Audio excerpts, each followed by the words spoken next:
Now, President Akufo-Addo has terminated the appointment of the Minister of State at the Ministry of Finance, Charles Adu Boahen, with immediate effect. In a statement on Monday from the presidency, the Director of Communications, Eugene Ayen, said, quote, after being made aware of the allegations leveled against the minister in the expose, Galamsey Economy, the president spoke with Mr. Adu Boahen, after which he took the decision to terminate his appointment and also referred the matter to the special prosecutor for further investigations. In the said documentary by the investigative journalist Anas Arimeo Anas, Mr. Adu Boahen is said to have told the undercover investigators that the Vice President, Dr. Mahmoud Bawumia, needs just $200,000 as token for appearance fee before meeting with supposed investors. The minister is also reported to have said that the Vice President would demand some contracts from an investor for his siblings to get his backing and influence in establishing a business in Ghana.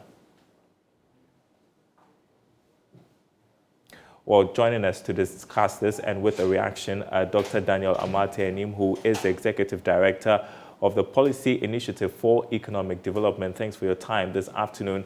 The President acted on this swiftly. What signal does it send about the fight against corruption?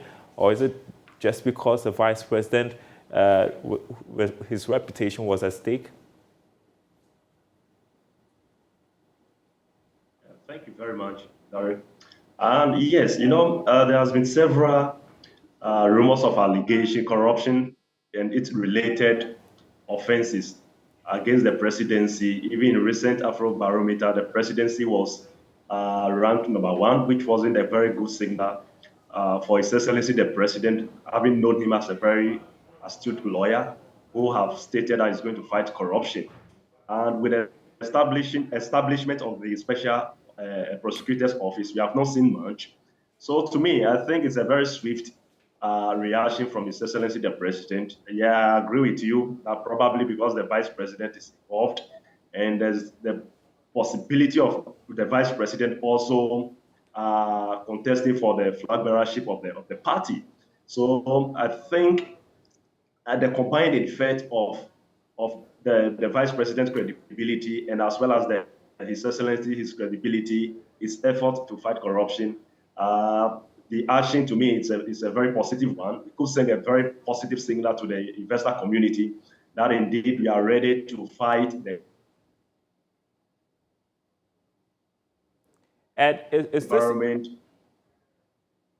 devoid of corruption and its related offenses. So to me, it's a very positive signal to have come from the president. Right. I was going to ask, is this enough to win public trust and the government and its ability to fight corruption? It is not enough, but it is a step in the right direction.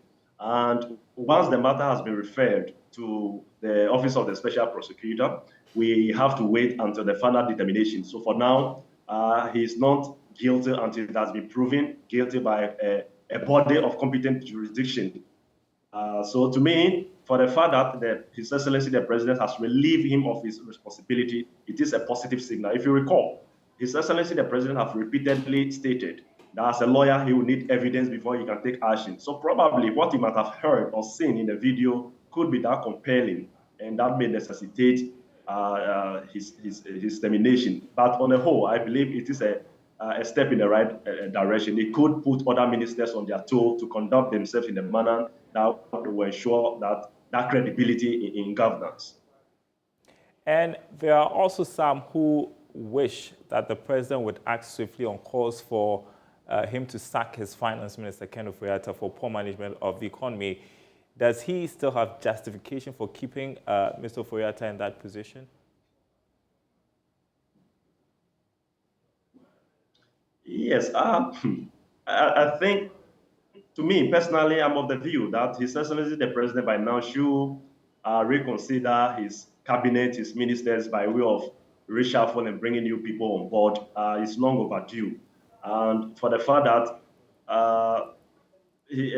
Honorable Finance Minister have lost the credibility in the eyes of the citizens, it's more appropriate for His Excellency to reassign him another responsibility, or probably relieve him of his responsibility and bring somebody on board that could be trusted. Because in finance, aside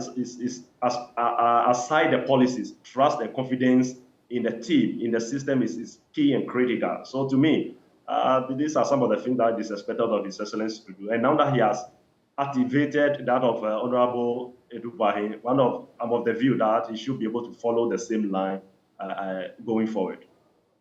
All right, trust and confidence are really important. Thank you so much for joining us, Dr. Daniel Mate, Executive Director of the Policy Initiative for Economic Development. I appreciate your thoughts this afternoon.